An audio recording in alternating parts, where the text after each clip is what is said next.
क्या आपने कभी सोचा है कि वो छोटी सी उड़ती हुई मधुमक्खी जो फूलों पर मंडराती रहती है, असल में कितनी ज्यादा जिम्मेदारी उठाती है? सिर्फ शहद ही नहीं, बल्कि पूरी की पूरी पारिस्थितिकी इकोसिस्टम का संतुलन बनाए रखने में इसका बड़ा हाथ है। मधुमक्खी सिर्फ एक कीट नहीं, बल्कि प्रकृति की एक चमत्कारी रचना है। आज के इस एपिसोड में हम जानेंगे मधुमक्खी का जीवन, उसके समाज की गहराई, उसके बनाए शहद की खासियत और इंसानों के साथ उसका रिश्ता। पार्ट 1, मधुमक्खी का जीवन चक्र। मधुमक्खी का जीवन चक्र 4 मुख्य चरणों में बंटा होता है: अंडा, लार्वा, प्यूपा और वयस्क मधुमक्खी। रानी मधुमक्खी रोजाना 1500 से 2000 अंडे देती है। अंडा 3 दिन में लार्वा बनता है। लार्वा को नर्स मधुमक्खियां रॉयल जेली नामक पदार्थ खिलाती हैं। 6 दिन बाद लार्वा प्यूपा बनता है और फिर 12 से 14 दिन बाद एक परिपक्व मधुमक्खी बाहर आती है। मधुमक्खियों की उम्र उनकी भूमिका पर निर्भर करती है।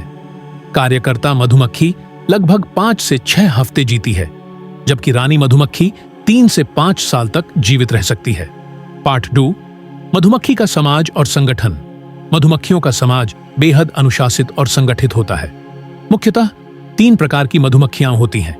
1, रानी क्वीन, सिर्फ एक होती है, अंडे देने का काम करती है। 2, कार्यकर्ता वर्कर, ये मादा होती है लेकिन अंडे नहीं देती। ये छत्ता बनाना, भोजन लाना, शहद तैयार करना, रानी की सेवा करना आदि काम करती है। 3, नर ड्रोन, इनका काम सिर्फ रानी से संतान उत्पत्ति करना होता है। हर मधुमक्खी को पता होता है कि उसे क्या करना है और वो बिना किसी आदेश के अपनी भूमिका निभाती है। पार्ट 3, शहद कैसे बनता है। मधुमक्खी फूलों से नेक्टर चूसकर उसे अपने शरीर में मौजूद विशेष पाचन तंत्र में संग्रह करती है। वह इसे छत्ते में ले जाकर वहां जमा कर देती है।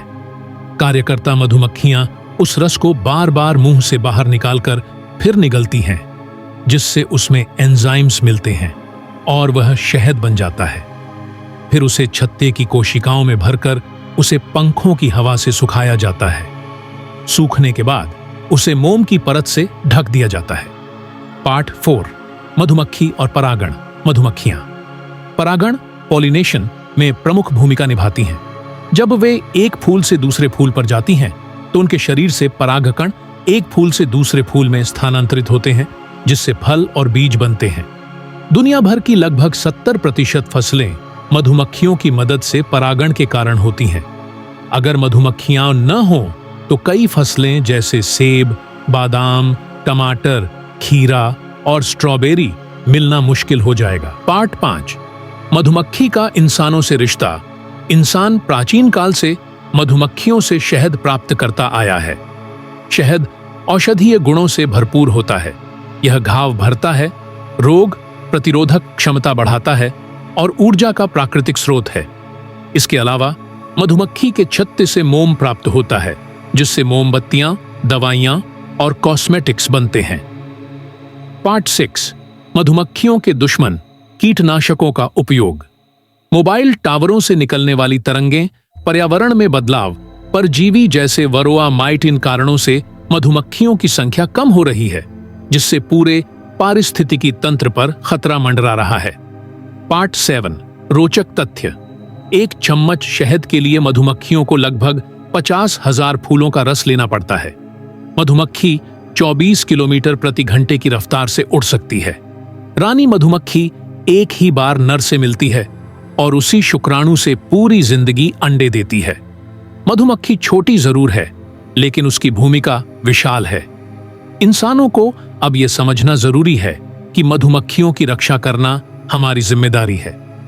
हमें जहर जैसे कीटनाशकों का कम इस्तेमाल करना चाहिए और अधिक से अधिक फूल पौधे लगाने चाहिए।